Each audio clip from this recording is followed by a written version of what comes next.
Olá, meus amigos, espero encontrá-los bem e hoje vamos abordar o sacramento do Crisma, ou o sacramento da confirmação. E, em primeiro lugar, gostava de vermos, ou que víssemos a unidade entre o sacramento do batismo e o sacramento do Crisma, que é o mesmo que dizer que nós somos chamados à vida e somos chamados à missão. E, de facto, todos nós somos chamados à vida e à existência. A palavra vocação vem do verbo vocare, que significa chamar.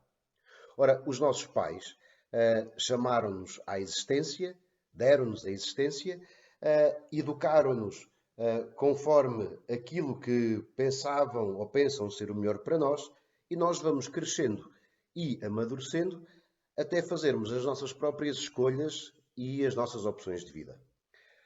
A maturidade de uma pessoa mostra-se precisamente quando ela é capaz de escolher por si mesma, assumindo as suas responsabilidades e de encontrar o seu lugar e a sua missão no mundo. Mas, de facto, crescer não é fácil e tomar decisões também não. Seja na vida, seja na fé. Mas o desafio é esse mesmo. A passagem para a vida adulta traz responsabilidade, traz crises, traz dificuldades. Mas é precisamente nesse momento crucial da nossa vida, em que passamos para a vida adulta, para a vida madura, que nós recebemos a força do Espírito Santo para nos tornarmos pessoas maduras e adultas na fé e na missão de darmos testemunho de Cristo na Igreja e no mundo. Portanto, se o batismo nos dá a identidade de filhos de Deus e discípulos de Jesus, então o Crisma dá-nos a missão de defender e testemunhar a nossa fé por palavras e por obras. A força para darmos esse testemunho vem do Espírito Santo. É o Espírito que nos sintoniza com Cristo e com Deus Pai, que nos ajuda a reconhecer e a interpretar os sinais de Deus na nossa vida, através dos seus dons e dos seus frutos, para tomarmos decisões com coragem e sermos presença e testemunho de Cristo para os outros por palavras e obras. Desafio-vos a ver quais são os dons do Espírito Santo, aqueles 7 dons do Espírito Santo: a sabedoria, a inteligência, o conselho, a fortaleza, a ciência, a piedade e o temor de Deus. E podem ir à carta de São Paulo aos Gálatas, no capítulo 5, para ver os frutos do Espírito Santo.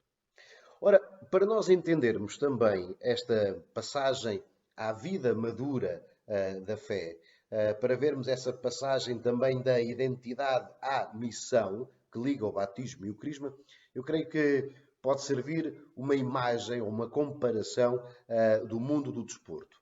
Imaginem, pelo batismo nós passamos a fazer parte da equipa dos cristãos. Ora, o crisma é quando o nosso treinador nos chama, nos escolhe, mete as mãos nos nossos ombros para nos motivar e manda-nos entrar no jogo. Pode ser uma comparação que ajuda a entender o sacramento do crisma. Ora, o sacramento do crisma também se chama o sacramento da confirmação. Porquê? Porque nesse momento nós confirmamos pessoalmente a decisão de caminhar com Deus na nossa vida, mas também Deus nos confirma a nós, através da Igreja, na missão de sermos seus filhos, seus instrumentos e suas testemunhas no mundo. E por isso, então, esta profunda unidade entre o batismo e o crisma. Nós recebemos novamente o óleo do crisma, que já recebemos no sacramento do batismo, recebemos novamente esse óleo e fazemos a renovação das promessas do batismo à luz da fé e somos apresentados no crisma, somos apresentados e apoiados também por um padrinho ou uma madrinha, que até pode ser o mesmo padrinho ou a mesma madrinha, ou pelo menos um deles, que foram nossos padrinhos no batismo. Então, vamos ver como é que Jesus, o ungido de Deus, é o fundamento do sacramento do crisma ou da confirmação. Apesar de não aparecer nos Evangelhos nenhuma palavra ou gesto de instituição do sacramento do crisma, nós podemos ver como Jesus recebeu a unção do Espírito Santo para a sua missão no seu batismo. O batismo significa mergulhar a nossa vida na vida de Cristo e, em particular, na sua morte e na sua ressurreição, aquilo que nós chamamos de mistério pascal. Mas Jesus prometeu por 5 vezes que ia dar o Espírito Santo aos seus discípulos. Podem ver isso no Evangelho de São João, nos capítulos 14, 15 e 16. Ora, essa promessa do Espírito Santo realiza-se depois da ressurreição de Jesus. Podem ver em João 20 e podem ver depois no livro dos Atos dos Apóstolos, que é o acontecimento do Pentecostes. Portanto, o sacramento do crisma é o Pentecostes a acontecer na Igreja e em cada cristão ao longo da história. O Espírito Santo é enviado pelo Pai e pelo Filho e é chamado o Paráclito, que significa o defensor, mas também é chamado o Consolador e o Intérprete, porque é o Espírito Santo que nos conduz na história e que nos ajuda a viver à maneira de Cristo, que nos une em igreja, ou como igreja, e que acompanha a igreja como família dos filhos de Deus. É também o Espírito que nos ensina a perceber, a interpretar os sinais de Deus, a escolher o bem e a dar testemunho da nossa fé. Depois dos apóstolos e dos discípulos receberem o Espírito Santo no Pentecostes, os apóstolos começaram também a fazer o gesto da imposição das mãos para invocar o Espírito Santo sobre aquelas pessoas que se convertiam, que acreditavam em Jesus e que recebiam o batismo. Nós podemos ver isso no livro dos Atos dos Apóstolos, no capítulo 8 e no capítulo 19. As indicações depois é um bom trabalho irmos à procura. Vamos ver então os sinais e o rito do sacramento da confirmação. Depois da renovação das promessas do batismo, a invocação do Espírito Santo sobre as pessoas que são crismadas realiza-se através desse gesto da imposição das mãos, que significa a transmissão do Espírito Santo em ordem à missão. E reparem que nós podemos ver esse gesto da imposição das mãos em várias celebrações, na Eucaristia, em vários sacramentos, quando o bispo ou o padre faz assim este gesto de impor as mãos sobre as pessoas, neste caso, que são confirmadas. Quem realiza o gesto da imposição das mãos no sacramento do crisma é o bispo. Portanto, quem crisma, quem dá esse sacramento em nome da Igreja e em nome de Deus, é o bispo, que é o sucessor dos apóstolos. E é também ele que liga cada pessoa que é crismada à Igreja Universal. Portanto, nós fazemos parte de uma igreja e de uma família que está em todos os cantos do mundo. A nossa fé é a mesma. E essa ligação faz-se através do bispo, que é sucessor dos apóstolos. Isso também significa que nós que somos crismados, em todas as circunstâncias da nossa vida, nós temos a responsabilidade de sermos a presença e o testemunho de Cristo e da Igreja. E isso é mesmo uma responsabilidade grande, não é? Portanto, porque nós temos sempre às nossas costas o facto de sermos cristãos. Não podemos desligar, ou não podemos pensar assim, olha, agora neste momento vou deixar de ser cristão, agora naquele momento vou passar a ser. Não, nós somos sempre cristãos. Faz parte da nossa identidade e isso transforma-se também em missão. O gesto da imposição das mãos no sacramento do crisma é acompanhado de uma oração de invocação do Espírito Santo. Chama-se isso epiclese, uma oração de epiclese. E essa oração de invocação do Espírito Santo pede a Deus, para quem é crismado, os 7 dons do Espírito Santo. Depois há um outro gesto, um outro rito no sacramento do crisma, que é a unção com o óleo do crisma, que é um óleo que é consagrado e é perfumado. Na nossa cultura mediterrânica, desde a antiguidade, o óleo, o azeite, é sinal de alegria, de abundância, de luz. Lembremos as lamparinas, não é, que consomem azeite.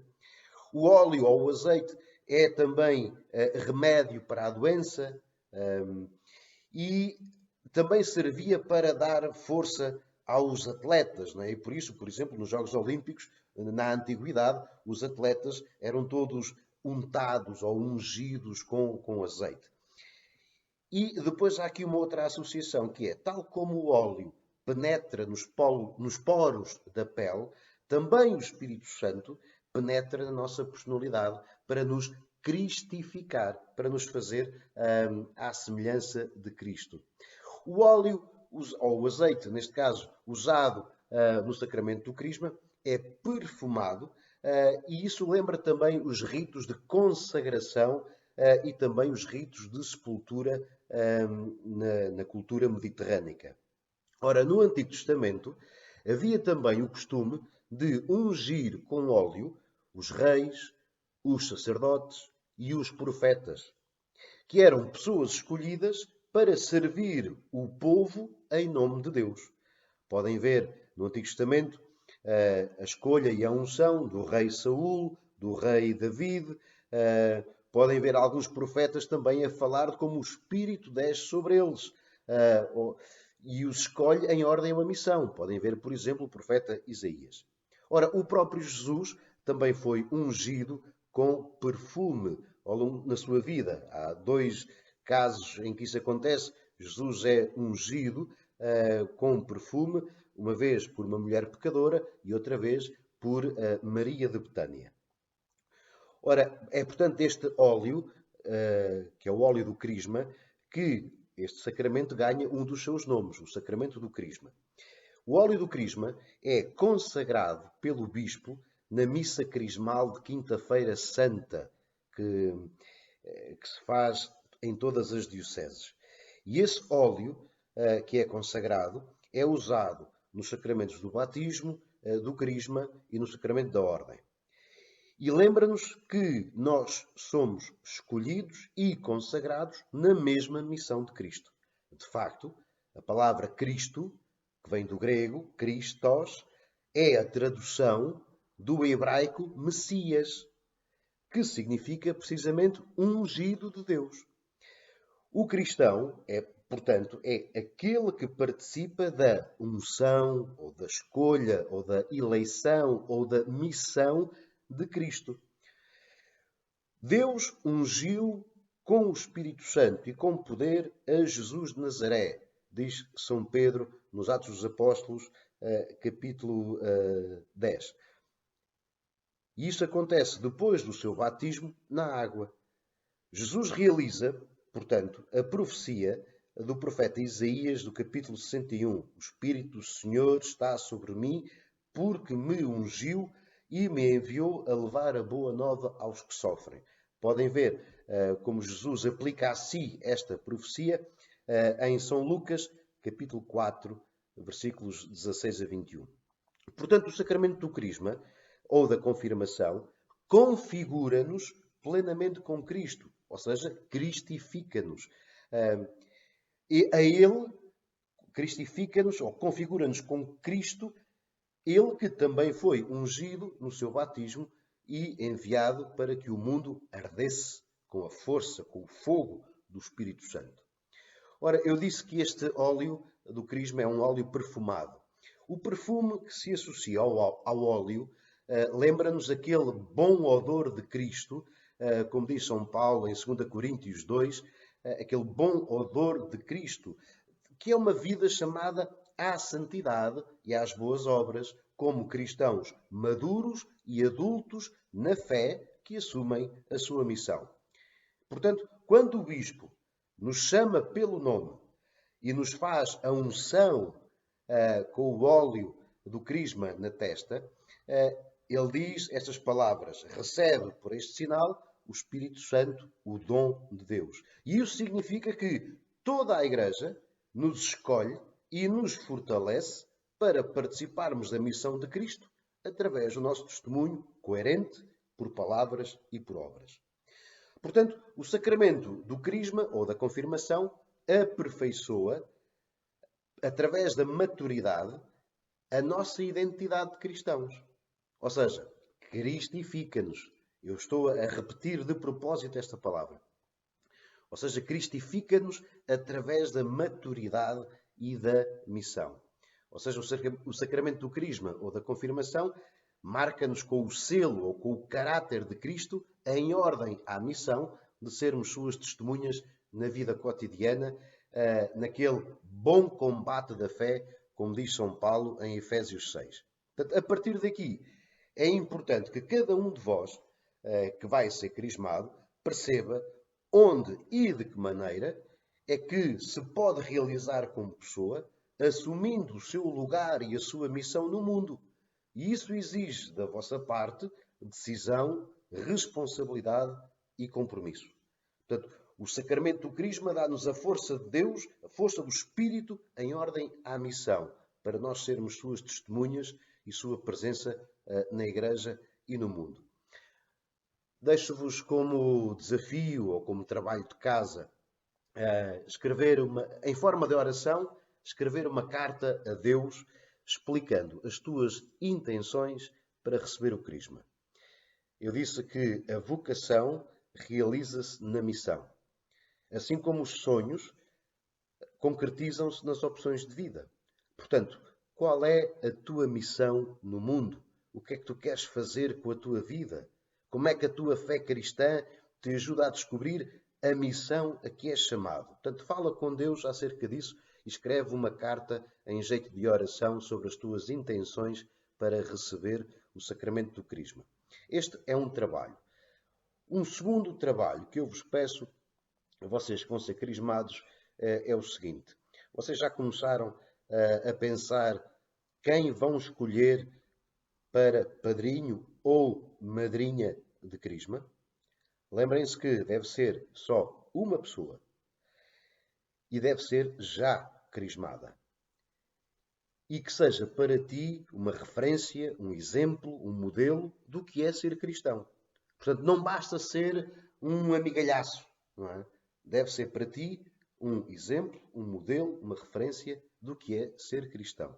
Portanto, leva a sério essa escolha do teu padrinho ou madrinha e fala com os teus catequistas antes de falares com a pessoa que tu queres escolher. Isto é muito importante. Até à próxima.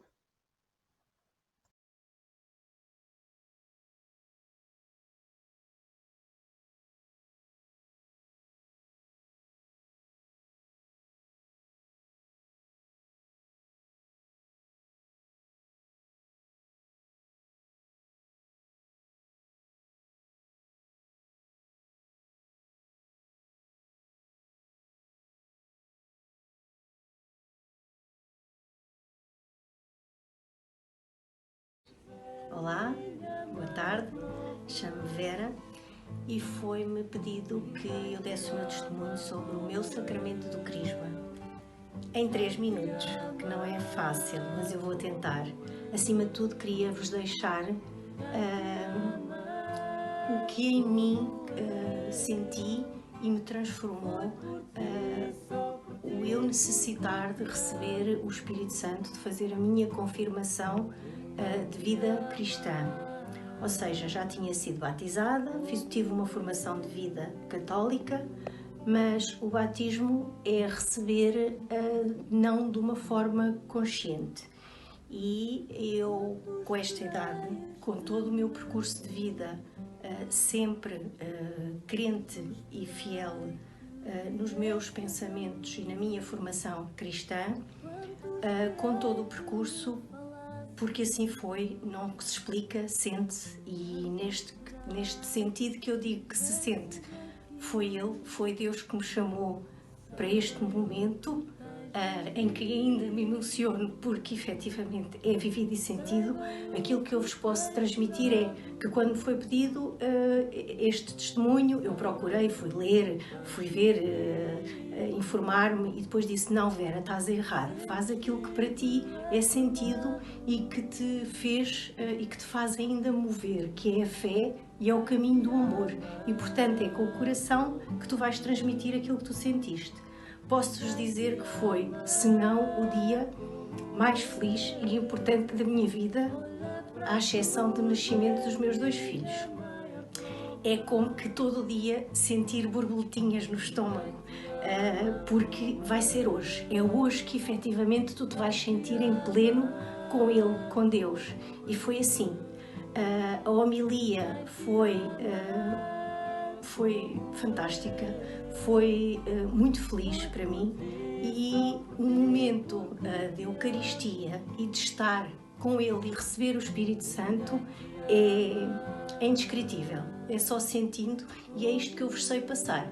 A partir daí é um caminho de amor, é um caminho de testemunho, é um caminho de fé, é um caminho de verdade, e sei que Ele está sempre comigo.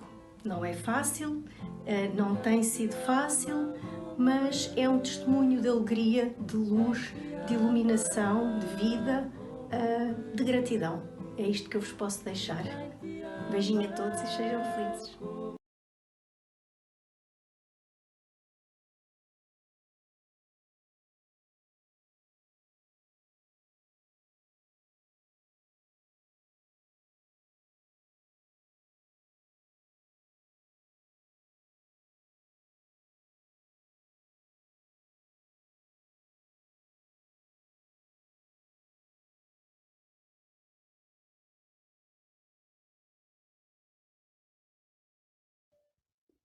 Leitura do livro de Isaías.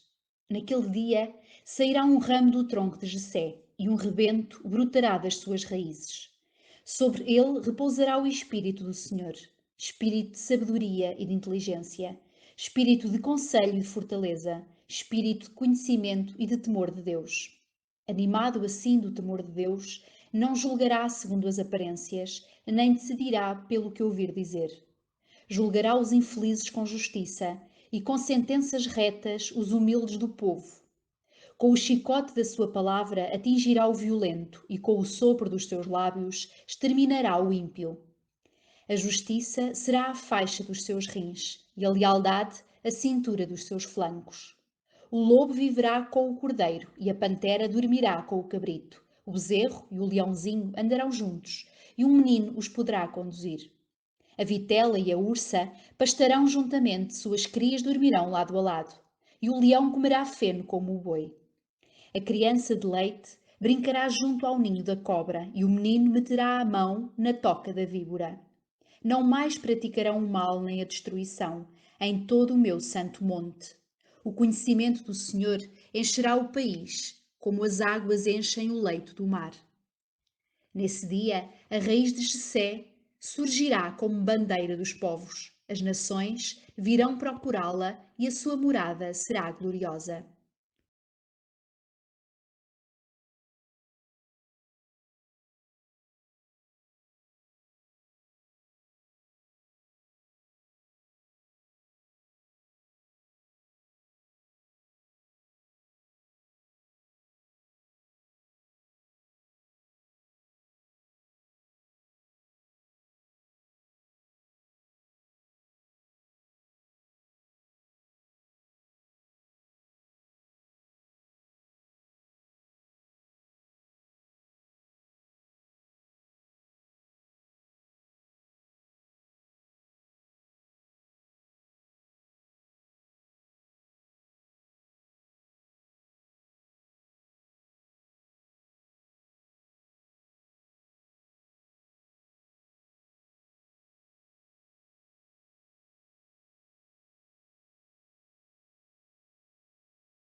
Fonte de vida, tu és fogo.